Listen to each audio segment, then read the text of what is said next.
Hello guys and welcome back to another video. In this video I'll be going over one of my best chess spectators of all time. There's a lot of things to learn from in this game. It was an incredibly solid game by me with some attacking play and great endgame technique showed as well. I also basically sacrificed bishop for no reason, so if you want to see that, make sure to watch through to catch that nice sacrifice. So without further ado, let's just jump straight into the game. Today you can see it's me versus an 1800 classical, best fit to my chess career. This guy was actually formerly 2000 FIDE, which is close to master level. So I was quite nervous going into this game, basically felt like a lamb to the slaughter. So he opened with the standard move, e4 against that I usually play the Sicilian defense. He goes knight to f3, I continue knight to f6, known as the Magnus Sicilian, most commonly played by Magnus Carlsen himself. So we see d4, this is the main line, entering what's called the open Sicilian. The idea is white tries to take a bit of space in the center and sort of push me back. So immediately he captures, and I think, that's not a great move. Because once I recapture with the b pawn, I basically have good central play, and I'm just attacking his king quite quickly because these central pawns, sorry, the counter arrows, these central pawns march up quickly, and you can end up in quite a bit of trouble if you're not careful. There can be kingside attacks coming. I can start a large queenside attack because my b file is open as well. This pawn is going to be getting tickled the whole game, which we're going to see. So my opponent continues quite naturally with the move bishop d3, a good move defending this pawn. I decide to play standard moves, e5, clearing a bit of space in the center, and then castles, so standard. I get my bishop out. He gets his bishop out. I've seen all this before. My opponent's play is quite low against me in online play, but I've never had this position over the board before. In fact, in my last tournament, I was actually losing a lot of my games with black, and so it was nice to get a nice one with the black pieces here. So we see h6, this is the best move.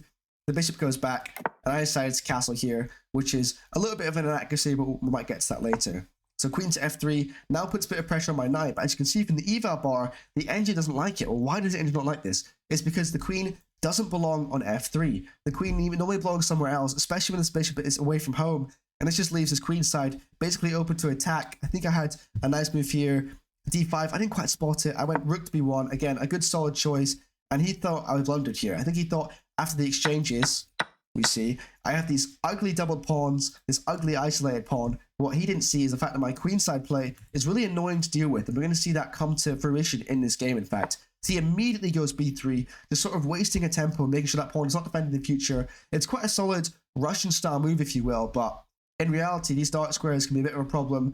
It's kind of tricky to get this knight into the game, and his position is sort of worsened by this move. It doesn't help him in the slightest. So I continue with d3. I think if you're going to push the pawn, you should just move it 2 squares in one move. I should have just committed to d4 here. Go d3, it's a bit passive. My bishop now comes to life. It enters the game, and I have ideas like king h8, rook g8, getting the bishop on the h file, and causing his king a bit of trouble because this bishop can't come back. And who's defending this king? Nobody. So we see knight bc2, yes, develop knight there. If he goes knight to f4, sorry, knight to c3, what am I even talking about? I have bishop d4, skewering the knight and the rooks. Of course, he has to develop the knight somewhere else. I decide to push d4, expanding in the center, and my advantage declines a little bit because I could have played that a move ago, but still it's a good strong position, and for black to have any sort of advantage this early in the game is quite unusual. He decides to slide his king over, which looks like a really weird move first of all, but if you realize, okay, he's getting out of the line of my Dutch square bishop, he's trying to push f4, he's trying to get aggressive. I think, no, I'm going to get aggressive, f5 on the board, pushing my double pawns, using my apparent weakness to my advantage here, of course, putting great pressure on his center. I'm starting to take. This bishop is going to be really unhappy if it has to move. In fact, I'm not even sure how it's ever going to get into the game again. He decides to force f3. I just push f4. Now look at my dark square control. I'm just taking so much space. I think Engine doesn't like this so far, but on a higher depth, it actually loves this move. And this is in fact the best move in the position. So happy I managed to find this. Not playing any beginnery stuff, snap taking things because I can, pushing to improve my position and gain more space. Now my bishop's come to life. It now sees h3. Maybe that could become an issue in the future with the king on g8, g1, h1, sorry, probably not too likely, but my opponent decides to go c5, striking back. I think in this position I had to move d4, taking even more space, which the engine loves. The computer always loves to have a space advantage. But for a human player, seeing a move like this, blocking my bishop, that cuts that off. I wasn't too sure how to proceed here. I guess maybe march the a pawn down the board and begin sort of kingside attack, but I didn't see the merits of this move as much as Stockfish does. So I decided to go bishop to e6. As I always say, if in doubt, bring a piece out. This is actually my worst mistake of the game. Again, I should have taken more space. He can capture, which I think he does. Yeah, takes, captures and captures. Now my bishop has sort of come to life. I think both our bishops are quite bad. He continues with attacking it. He goes knight to e4, so attacking my dark square bishop. I just slide that back, which was the best move. He attacks my light square bishop. Again, I slide that back.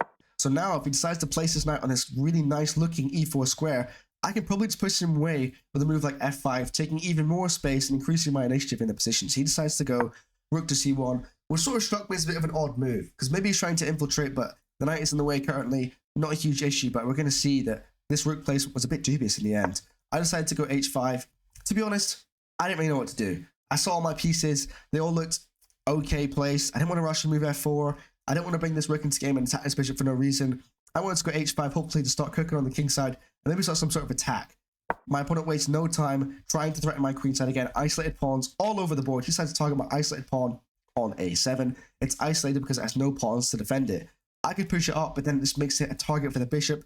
I'm going to have to move it again. Maybe when the rooks come steaming in, that pawn is probably not going to live very long. So I decided to go rook d3, counter-attacking that bishop. And after you defend it with the rook, this allows me to pull off a rook sacrifice. Rook takes d3, which the computer actually said was a brilliant move. I'd say it wasn't quite brilliant. It was just a pretty basic tactic. 2 pieces for the rook. But this allows me to have a winning endgame. But there's a difference between winning and won. And I managed to win this endgame. So he goes rook to c7. And I think I found a really nice resource here. So of course, he's threatening my bishop. I don't really want to move it because I'm going to drop this pawn on a7. I decided to go rook to c5, a great move, threatening checkmate on the back rank and forcing the rooks off the board, because if this rook moves anywhere, say attached to my bishop, I will just check, he moves the rook back, and that's just back rank checkmate. So a nice resource found by me, if I do say so myself. So of course, the rooks come off the board. He can't develop his other rook to this d7 square because the bishop is controlling. So he decides to get some counterplay, playing in fact the best move in his position, g3. I just take it, he takes, and again, I'm trying to push forward in position. I go f5, taking a bit more space. My king is open, quite frankly, it doesn't matter, which we're about to see. So a few checks follow.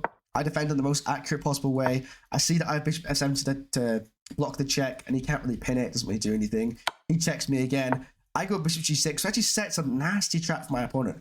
If he decides to go, okay, I might start moving my king into the game, I in fact have the move king to g7, trapping the rook completely. As you can see, this rook has no squares to go to that aren't defended. He would have to sack that for the bishop, and quite frankly, that's not a position he wants to get into.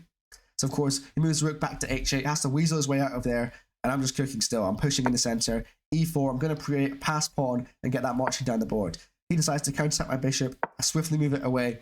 And then we have this common bishop and pawn construction, which is very strong. Of course, the bishop defends the pawn defends the bishop, and it's very solid. And from a distance, I saw a nice little sort of tactical sequence. I saw that if he plays this move, rook c6 check, he might think he's winning my bishop, but in fact, he's not. Because when I slide up, I saw he had f4, I calculated all of this, I would slide up. In this position, my opponent grabbed my bishop on c6, thinking, wow, this kid is an idiot, he doesn't know what he's doing, I just want a piece, hopefully I'm going to win this endgame. When I was thinking, no, I saw a few steps further. I saw that after king f3, what's his rook doing? Nothing. He can sacrifice the bishop. This pawn is marching down the board, and who's going to stop it? I've got news for you. No one's going to stop it. He goes rook g5, trying to grab some more pawns, but this just basically accelerates the inevitable. In fact, he's doing nothing to stop this pawn.